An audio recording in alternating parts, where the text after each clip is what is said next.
Would you want to crash your perfect car? A lot of people would say no. Wouldn't you want to do whatever it takes to not crash your car? Hello, my name is Jade Bradley, and this is my Audi. Hi!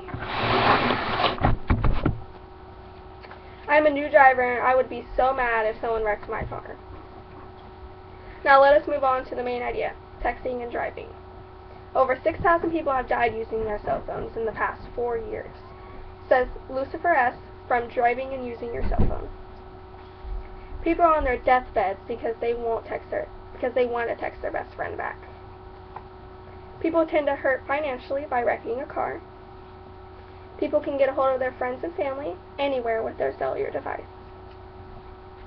People can have entertainment at the tips of their fingers.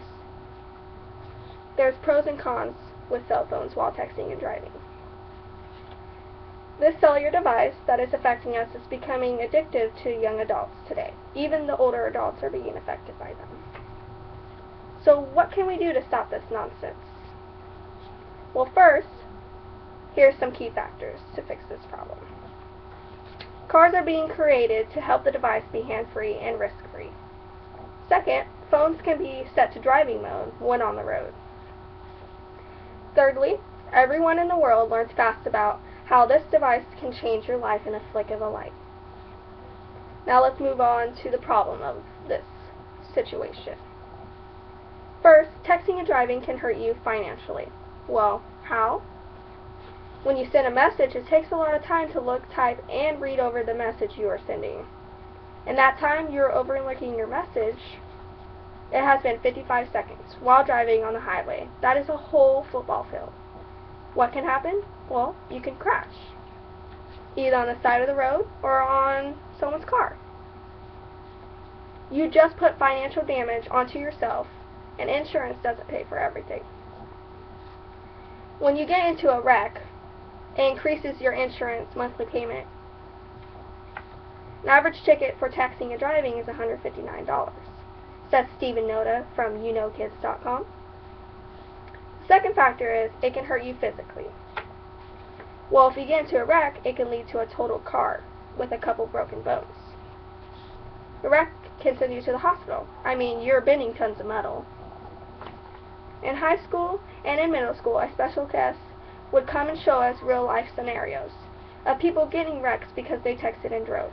It seemed like they had to restart their life all over again. They had to learn how to walk again sometimes. They were all young drivers, barely experienced. Finally, it can send you to jail. Wrecks can kill people.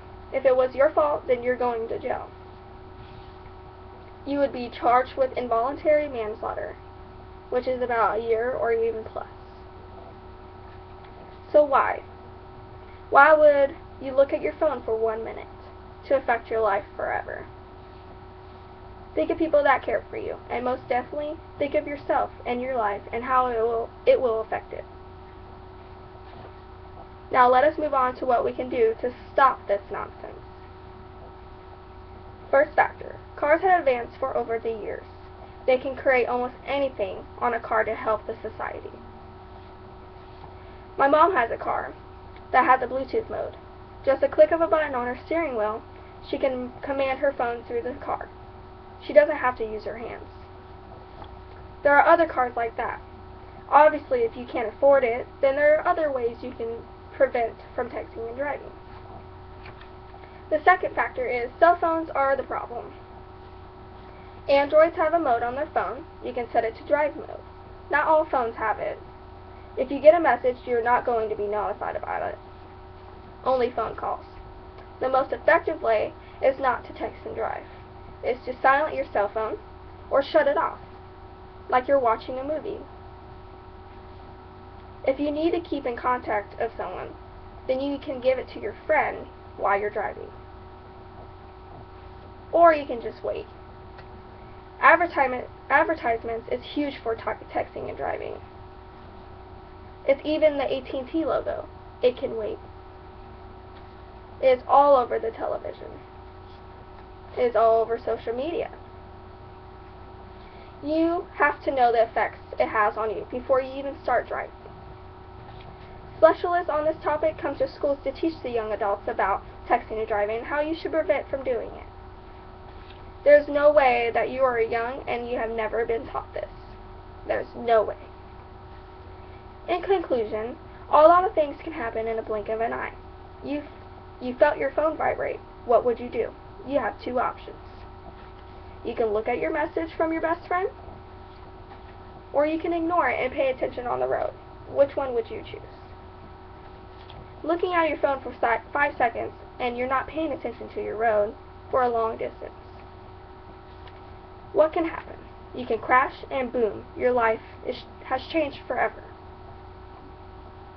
And you can go to jail for killing someone, or you can be sent to the hospital and be even on your deathbed.